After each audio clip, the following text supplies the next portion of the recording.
We are here with yet another episode of Before You Buy, the show where we give you some straight-up gameplay and our thoughts on the latest games releasing. And today I'm talking about Xenoblade Chronicles 2. Now, this is very much 100% a JRPG through and through, with all its quirks and tendencies from like the last 20 years of these games or so. This is one that's not for beginners, and it definitely rewards putting hours and hours into it. And what you get is a really solid, dense game with interesting characters and a cool world. While I don't think it's perfect, I think Xenoblade Chronicles 2 is a really good time. It may not reinvent the JRPG wheel, but it's a damn good one. It falls more in line with the charm of Xenoblade, with going even more cartoonish, straying away from like Xenoblade Chronicles X if you were expecting that, so just keep that in mind. I was admittedly pretty skeptical leading up to the release of this game, though. I wasn't sure if I really wanted it or needed it, and you know, being a decent enough of a fan of the previous games, the design here with these characters and the look of this game didn't initially jive with me, and yet now, I'm really happy to say I could not put this game down. This Monolith Soft game is technically a sequel to Xenoblade Chronicles, but you get a whole new world and characters here with a fresh story if you're unfamiliar, so don't worry about that. You're pretty quickly introduced to a world of survivors after humanity was banished to live out on the backs of these giant state-sized titans amongst this endless cloud sea that swallowed a previous existing world. Everyone is searching for meaning, including the main protagonist, Rex. He's a scavenger that spends his days digging up the past for cash until he's thrust into this whole big adventure revolving around a secret living weapon known as the Aegis, which is a blade named Pyra. Together they search for Elysium. This is like this mythical paradise where people can possibly live normally. Now, Pyra is a blade and Rex becomes a driver. This has story ramifications, but it's also tied directly into combat. Like the previous games, it's more action RPG, and the easiest comparison for someone who's unfamiliar is like semi-MMO active attacking stuff, similar to something like Final Fantasy XII. Your character is always doing base attacking, but it's your job to manage positioning and pulling off the special attacks and all that stuff. This is where things can get really complex. I can't cover everything here because it'll take forever, but I'll say that the crux of this is around embracing your blade. This is the character that backs you up by powering your weapons and waiting and timing to pull off certain attacks with them, give you this added power as well as big special attacks if you're patient enough. You can also time and line up and connect these attacks with your teammates, your party members, and you can usually essentially stack abilities for some pretty devastating attacks and status changes on enemies. There's quite a bit more to it, but it's really all about ability management and managing aggro between your party members, because party members have blades of their own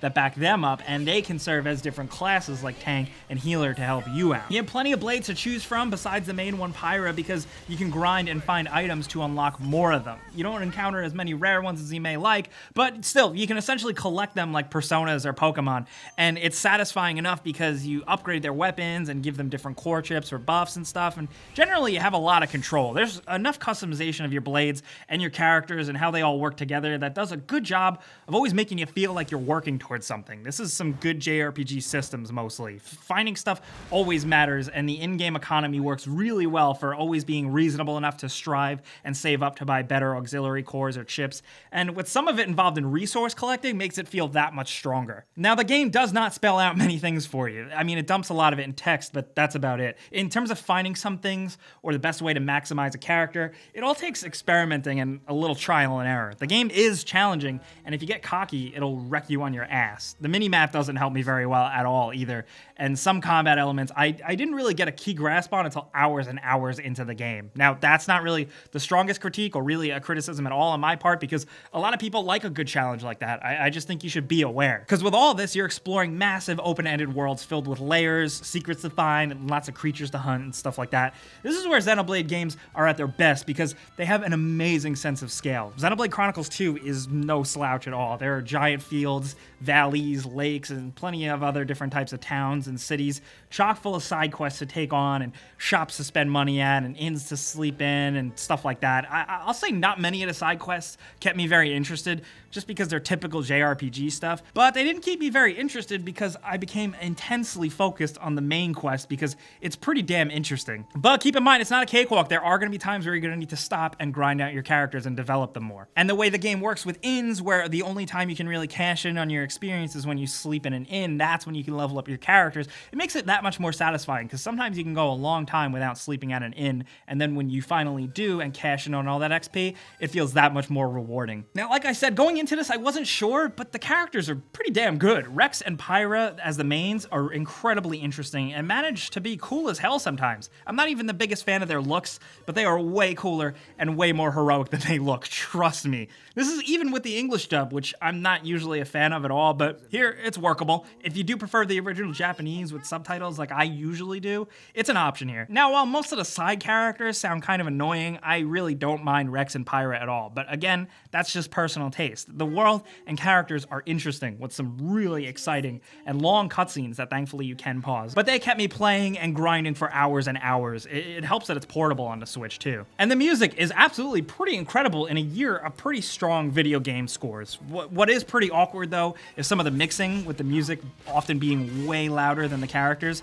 Also, I gotta point this out, battles are like a constant stream of your characters and enemies shouting the same things over and over again. Now, I know that's plenty of JRPGs, but here it's overkill. It's almost like hilarious. Something went wrong here. I don't know what happened, but it's worth pointing out. And also, while I love the world design and the bright, crisp colors of everything, the game's performance is pretty rough in handheld and TV mode. The game's resolution drops to account for lots of activity on screen to kind of maintain a good frame rate, but either way, the frame rate still chugs a lot, and the resolution gets remarkably low, like 400p low, lower than anything we've really seen on the Switch so far. So keep in mind, if you do get jammed up about graphics, be aware. But otherwise, this is a fun and satisfying JRPG. I don't know why there's been controversy about this game. It doesn't feel like the most grand next-gen RPG, but it's a satisfying story with weird, cool characters you're going to want to get to know and get wrapped up in this whole world, and a battle system that's going to keep you thinking and changing things up for hours and hours,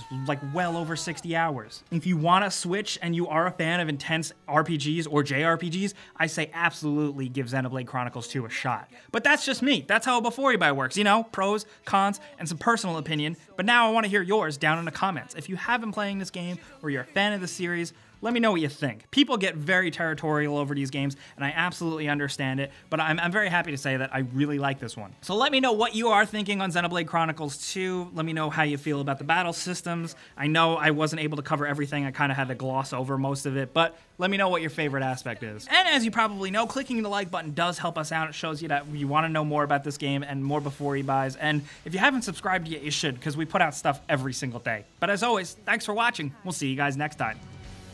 The power of the Aegis is formidable, but the driver's skill betrays her.